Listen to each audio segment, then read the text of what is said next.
So this episode of The Mandalorian had me going, holy shit. So we are finally here. God, that was quick. We are at the season finale of The Mandalorian titled Redemption. And this episode picks up right where the last one left off, where the Mandalorian, Greef Karga, and Cara Dune are pinned down by the forces of Moff Gideon, played excellently by Giancarlo Esposito. Pinned down by his forces, and it looks like they're in an unwinnable situation, and you're wondering, how are they going to escape this mess? Well, they receive help from a very unlikely, or kind of likely if you've seen the last episode, ally in IG-11. And so now the question is, will this one droid be enough to get them out of this untenable situation? And let me just throw this out there, this is going to be a full spoiler-filled review. So if you haven't seen episode 8 of The Mandalorian, beware, because I'm going full raw dog and going up in there. And so yeah, this episode has one of the best openings of the entire season, where you see two stormtroopers just having a conversation. And while this scene was going on, I was like, this episode feels way more goofy than all the previous episodes of The Mandalorian, and not necessarily in a bad way. I was just like, wow, it's kind of a weird tone shift and an interesting tone shift to see this conversation between these two stormtroopers, because aside from the cartoon, The Clone Wars, you never really got any personality from the stormtroopers. So I would say this is probably the first time in live action that you got personality from the stormtroopers. And it wasn't until IG-11 eventually showed up to rescue Baby Yoda that I was like, oh yeah, I completely forgot this episode was directed by Taika Waititi. It makes so much sense now. Cause yeah, that whole opening scene was definitely Taika Waititi humor, and I loved every second of it. But something that I did not love, and I'm pretty sure it caused outrage among all Star Wars fans across the galaxy. There's a moment where Baby Yoda is in the satchel and he's cooing and cawing, and one of the stormtroopers hits Baby Yoda. And it instantly reminded me of that moment in Star Wars A New Hope, where Obi-Wan says to Luke, I feel a great disturbance in the Force, as if millions of voices cried out in terror and were suddenly gone. Millions of voices were crying out in that moment, but it wasn't in terror, it was in anger, making Emperor Palpatine so proud, because hey, I was let the hatred flow through you. I'm pretty sure everybody that watched that episode was enraged and wanted that stormtrooper to die bloody. Like, when he hit Baby Yoda like that, I wanted to use the dark side of the Force at that point. Especially when Baby Yoda screamed out in pain, I was like, oh, you motherfucker. I was like, strike him down, kill him. And then you get to the other stormtrooper that was so curious to see what Baby Yoda looked like, and then when he tried to pet Baby Yoda, and then Baby Yoda rightfully bit him, and then he punched Baby Yoda, I was like, oh no, please let them die. So then when IG-11 showed up, which I was curious about, I was like,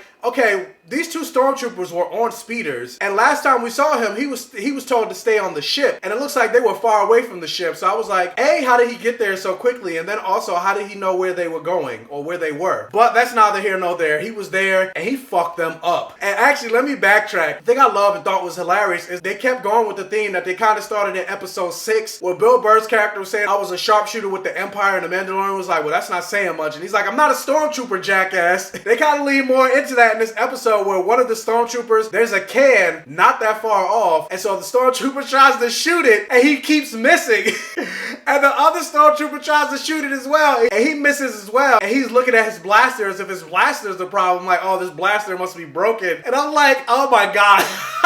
And then even when IG-11 shows up, he tries to shoot IG-11 in the foot and he misses him. I just love the humor in this episode. Granted, it's not just this episode that had humor, but this episode was all Taika Waititi humor, and I love Taika Waititi humor. Just to digress really quick, there's some moments where Taika Waititi humor doesn't really work for me. Spoilers for Thor Ragnarok, but when Thor loses his planet, there's no real emotional weight to that moment because it's automatically undercut by a joke from Korg, or the fact that Thor lost his best friends in the Warriors 3. And again, there's no real moment for him to mourn that. These three people that he's grown up with and has known for thousands and thousands of years. But anyway, back to the episode. And I love seeing Nurse Droid IG-11. I love seeing him cut loose and kill those stormtroopers. Like, that shit was brutal. When he snapped their neck and when he grabbed one and bashed them into the speeder, I was like, oh shit. And I love this character. Like, I hated when he was killed in the first episode, and we'll get to that later because, oh my god, this episode. And this episode also continues the to solidify something that I mentioned in the last episode. You do not cross Moff Gideon. To the point that he knew the entire backstory of everybody that was in that hut. And it's at this moment that we actually learned the Mandalorian's real name. And it's Din Djarin. We learn Cara Dune's full name, and she's from Alderaan. And he even knows who Greef Karga is. And we get to see more flashbacks of how Din became the Mandalorian, how he was introduced to the Mandalorians, and the fact that he wasn't originally born on Mandalore. He was essentially conscripted into the Mandalorians.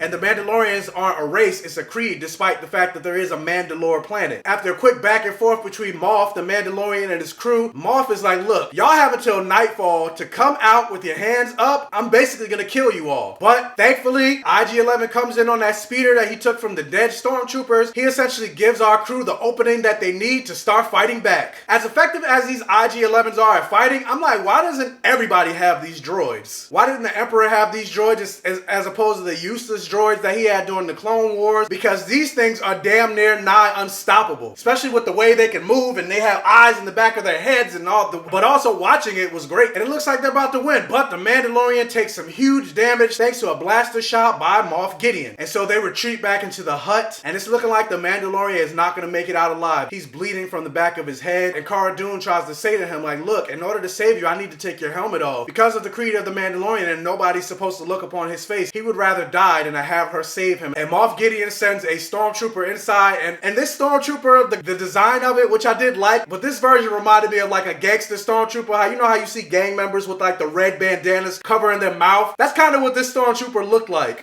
the thug version of a stormtrooper. But anyway, he goes in with a flamethrower, and it looks like at this point our heroes are not going to make it out, because how do you escape fire? But in a great shot, you see Baby Yoda rising up to stand against the fire, and Baby Yoda, using all his force powers, not only stops the fire in its tracks from a flamethrower, but also sends it back to the stormtrooper. And I was just like, goddamn, for Baby Yoda to not be fully aware and to not be able to communicate, Baby Yoda is OP as hell. And it kind of made me say to myself, like, a lot of people are complaining about Rey being super OP and saying, oh, she's a Mary Sue. But yet, Baby Yoda has no training. Baby Yoda is still a baby. Baby Yoda is still a baby. He probably doesn't even fully understand his force powers. But yeah, he's doing things like force healing, which is an ability we've never seen in a live action Star Wars property before until we got to this show. And he's using the force to stop like a giant rhino, and also stopping blaster fire, again, with no training. I don't see too many fans complain about how Baby Yoda's super OP. But anyway, just like we've seen most times that he uses a lot of force powers, Baby Yoda passes out, and that gives them ample enough time to be able to escape. But again, the Mandalorian is mortally wounded, and so he tells the rest of them to go. But IG-11, being a nurse droid, kind of like Baymax from Big Hero 6, he tries to help the Mandalorian. The Mandalorian again is telling IG-11, if you remove my helmet, I will kill you. It is forbidden for a living creature to see my face. Nobody has seen my face since I've taken the oaths of the Mandalorian, since I've taken the creed. And IG-11 says, like, look, I'm not a living thing, which makes Mandalorian go, huh, you're right. So in the first time throughout this entire season, we actually get to see Pedro Pascal underneath the mask. We get to see his face in all the matted helmet hair glory. And you're like, so he is a real person underneath that helmet. So IG-11 heals him with space magic, or what he calls back to spray, that will recover him within a couple hours. And they join the rest of the crew in the sewer. And even though in the last scene, they literally just said he'll be fully recovered within a couple hours, while he's in the sewer, he's like still limping because he hasn't fully recovered yet. But then like 30 seconds later, he's walking normally, and IG-11 drops the line, oh, the back to spray must be working. And I was like, bullshit, didn't you just say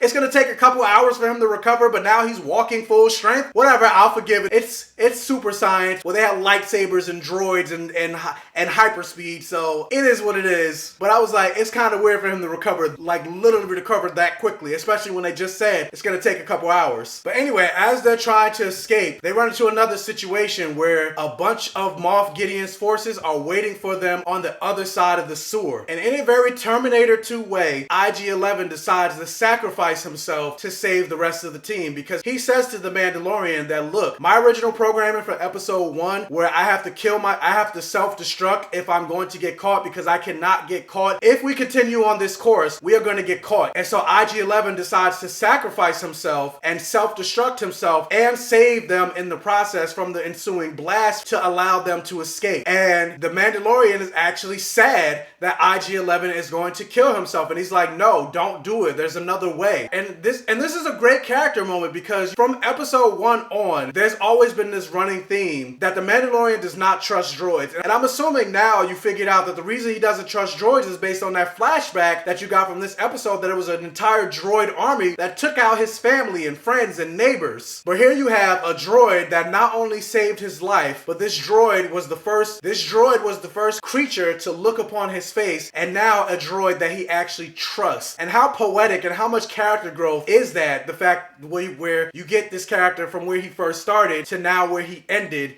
in this season. And the fact that he was actually sad that IG-11 was willing to sacrifice himself. I felt it, because I was sad too, because I love the IG-11 character. But again, in a very Terminator 2 way, IG-11 starts walking through the lava, and then when he gets to all the stormtroopers, he takes out the little bomb that's in his chest and explodes, taking out the remainder of Moff Gideon's forces, allowing the Mandalorian, Cara Dune, Baby Yoda, and Greef Karga, allows them to escape, thus fulfilling the title of this episode, Redemption. And I was just like, God damn, that was beautiful. Plus the score from Ludwig Göransson, I was like, this episode was perfect. And so at that point, not even to bury the lead, this episode gets a blockbuster. Hell, this season gets a blockbuster. And it just goes to show that Star Wars works really well in long form television format. But then also it shows you how well something can work if you plan it from start to finish. Jon Favreau wrote the outline for all of season 1 before they even started shooting 1 second of footage. And on top of that, you have the last episode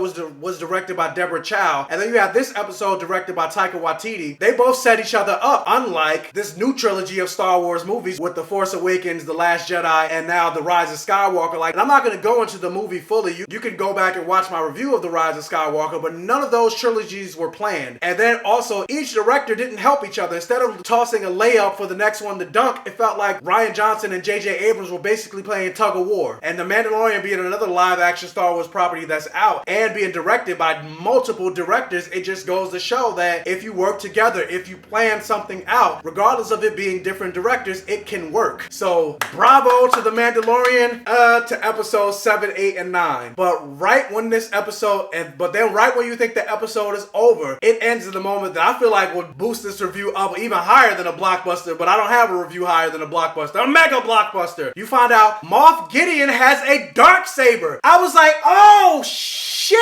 The only time we've seen a Darksaber, well, the first time we've seen a Darksaber in Star Wars canon was in Star Wars The Clone Wars, and then eventually you saw one in Star Wars Rebels, I believe. But the origin of the Darksaber is there was a Mandalorian that was revealed to be a Jedi, and that was the lightsaber that he used. So I was like, is Moff Gideon actually a former Mandalorian Jedi? Or did he perhaps steal the Darksaber from Mandalore? Because all the Mandalorians, for the most part, have been essentially wiped out. But I was like, either way, I cannot wait for season 2. But the fact that we now have to wait till fall 2020 to get a season 2, I'm just like, But yes, I absolutely loved this episode. I still think episode 7 might be my favorite, but this episode is like cutting it really close. I guess depending on what day you ask me, episode 7 or episode 8 might be my favorite episodes. But the question is, what did you guys think about this episode of The Mandalorian? What did you think about the season overall? And what's been your favorite episode of the series? Let me know down in the comment section below. Also, if you can't hit that thumbs up button and like this video to really help out the channel, and if this is your first time watching one of my videos, please check out the other videos on my channel. And if you like what you see, please subscribe for more and hit that bell notification button so you're alerted every single time I post a new video. And tell your friends, families, and neighbors about my channel to help me continue to grow. And as always, I will catch you guys next time, and may the Force be with you.